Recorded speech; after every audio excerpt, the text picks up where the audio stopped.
सरकारी खजाने से अपनी और अपनी फैमिली के लिए ब्रेकफास्ट आइटम के लिए पेमेंट हासिल कर सकती हैं। इसके अलावा ये कहानी फिनलैंड की एक साबिक प्राइम मिनिस्टर सना मारिन के गिर्द घूमती है और वही इस स्कैंडल का मरकजी किरदार भी थी। आज की इस वीडियो में मैं एक ऐसे करप्शन केस की बात करूंगा जो कि ब्रेकफास्ट करप्शन केस या ब्रेकफास्ट गेट के नाम से मशहूर हुआ, यानी कि नाश्ते के सामान जैसे कि दूध, दही, अंडे, मक्खन, जैम, कॉफी वगैरह की करप्शन। तो आइए व्यूअर्स इस स्कैंडल की तफसीलात जानते हैं। ये कहानी फिनलैंड की एक साबिक प्राइम मिनिस्टर सना मारिन के गिर्द घूमती है और वही इस स्कैंडल का मरकजी किरदार भी थी। फिनलैंड जैसा कि हम जानते हैं नॉर्दर्न यूरोप में वाक़या स्कैंडिनेवियन पेनिनसुला का एक मुल्क है। इस मुल्क का शुमार दुनिया के अमीर तरीन और करप्शन से पाक ममालिक में होता है और ह्यूमन डेवलपमेंट इंडेक्स में भी ये मुल्क हमेशा सरफहरिस्त रहता है। सना मारिन जो कि 2019 से लेकर 2023 तक फिनलैंड की प्राइम मिनिस्टर रही, इस दौरान वो फिनलैंड की सोशल डेमोक्रेटिक पार्टी की प्रेसिडेंट भी रही और जब उन्होंने प्राइम मिनिस्टर का ओहदा संभाला तो उस वक्त उनकी उम्र सिर्फ 34 ईयर थी और वो अब तक फिनलैंड की हिस्ट्री की सबसे कम उम्र तरीन प्राइम मिनिस्टर हैं।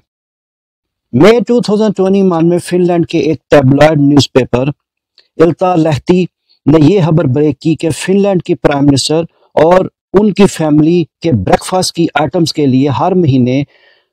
850 यूरो का खर्चा किया जाता है और ये सारा खर्चा गवर्नमेंट के फंड यानी कि टैक्स पेयर के पैसों से किया जा रहा है।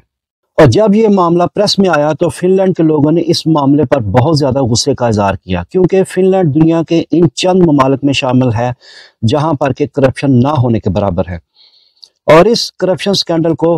ब्रेकफास्ट गेट का नाम दिया गया और ये स्कैंडल सारी दुनिया के मीडिया और खास तौर पर सोशल मीडिया पर ट्रेंडिंग टॉपिक बन गया और फिनलैंड की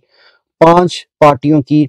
कोalition गवर्नमेंट के लिए ये स्कैंडल बहुत परेशानी का बायस बन गया, क्योंकि कुछ अरसा पहले ही फिनलैंड के फाइनेंस मिनिस्टर कार्ति कुलमुनी को भी करप्शन के इल्जामात की वजह से रिजाइन करना पड़ गया। जब फिनलैंड में ये ब्रेकफास्ट गेट का मामला चल रहा था तो उस वक्त तकरीबन 2 हफ्ते के बाद वहां पर म्यूनिसिपल इलेक्शन होने वाले थे और इस स्कैंडल की वजह से प्राइम मिनिस्टर सना मारिन की पॉपुलैरिटी डिक्लाइन में चली गई और फिर जब 2 वीक के बाद इलेक्शन हुए तो राइट विंग्स की पार्टीज नेशनल कोalition पार्टी और ट्रू फिन्स ने इलेक्शन में बेहतरी हासिल कर ली। इसके अलावा फिनलैंड की पुलिस ने एक क्रिमिनल इन्वेस्टिगेशन शुरू कर दी और फिनलैंड के टैक्स डिपार्टमेंट ने भी अपनी तहकीकात का आगाज कर दिया। प्राइम मिनिस्टर ऑफिस ने इस सारे मामले पर यह मौकफ अपनाया कि कानून के मुताबिक ये प्राइम मिनिस्टर का हक है कि वो सरकारी खजाने से अपनी और अपनी फैमिली के लिए ब्रेकफास्ट आइटम के लिए पेमेंट हासिल कर सकती हैं। इसके अलावा सना मारिन प्राइम मिनिस्टर ने भी इस मामले पर किसी भी किस्म की करप्शन की तरदीद की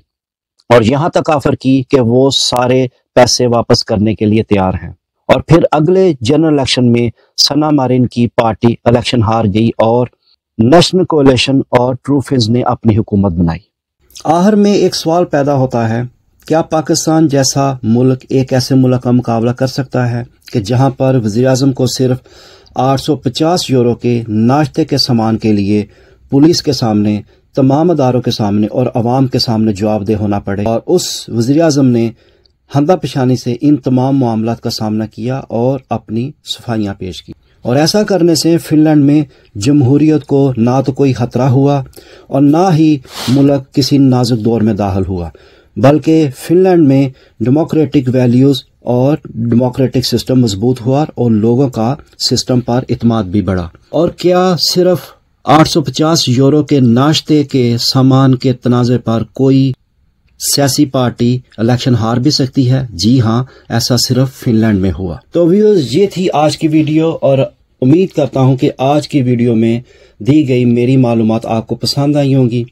सो काइंडली आप मेरी वीडियोस को लाइक किया कीजिए,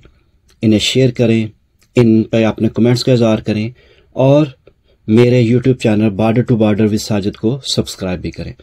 तो इंशाल्लाह अगली एक और मालूमाती वीडियो में बात होगी। खुदा हाफिज।